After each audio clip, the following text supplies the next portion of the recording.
Do we want to start off with the ACC, keep it alphabetical? I think maybe we do that. One of the crapshoot conferences. I know Stu's got a bold opinion on that brewing that he mentioned in the first episode. If you haven't checked it out, go check it out anywhere.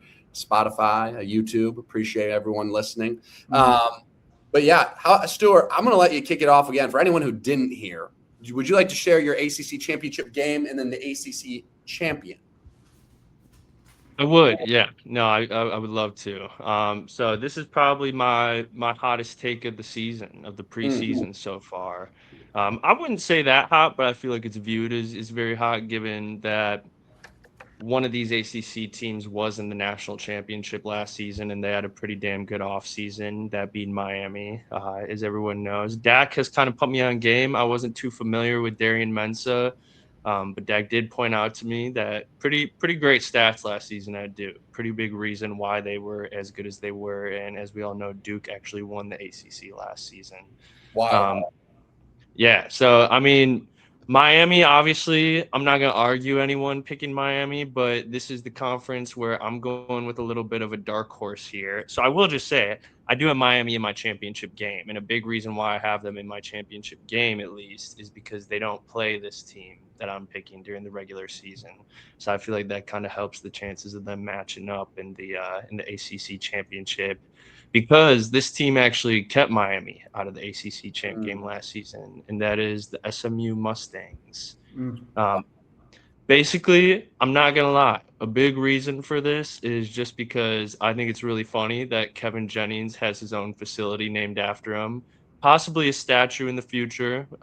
We mentioned that last week, so keep your eyes out for that, especially if they do win the ACC.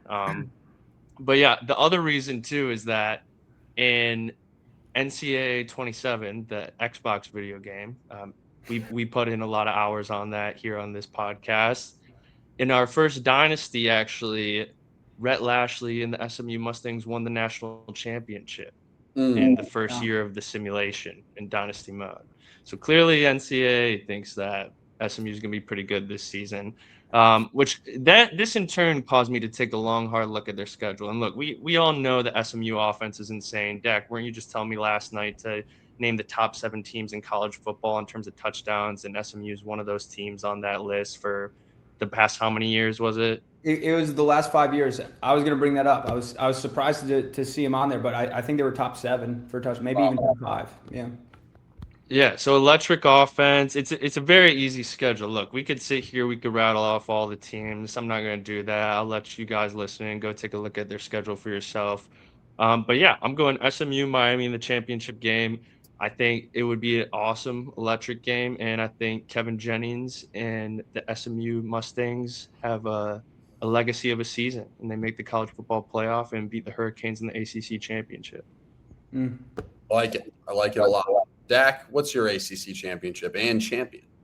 Yeah, ACC championship and champion. I mean, I'm not anti SMU. I should say that. I feel like maybe I come across as an SMU hater at times. I'm just maybe not as high. Do you? I think probably. I don't think you do. I've never really got up off of you. Yeah, I don't. Okay, yeah. I was thinking maybe just between Stu and I mean, I laugh at some of the Kevin Jennings stuff, I guess, and some of the SMU stuff. I'm not picking SMU to go to the ACC championship game. I think Miami is going to go to the ACC championship game, of course. They're one of my top 5 teams in the country. Miami's going to win the ACC, I think, handily.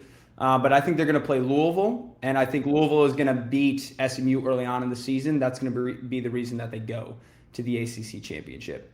A big reason because of that, I think, is like, if we've learned anything on this podcast, if you are very, very high on an ACC team early on, I don't know if it's a good sign. And so SMU, you know, be fair, I didn't have UNC winning. I did not have UNC winning the ACC. I know. I'm just saying it might be. I was hot on Georgia Tech last year. They were pretty good. Georgia Tech was good. Yeah. But you know, SMU. So speaking for yourself is what you're saying. Yeah, for myself. And there was a lot of Clemson love last year as well. There was. That's fair. All around. And so, yeah, I don't know how it's going to turn out for SMU. This is really bad for Miami, is what you're saying.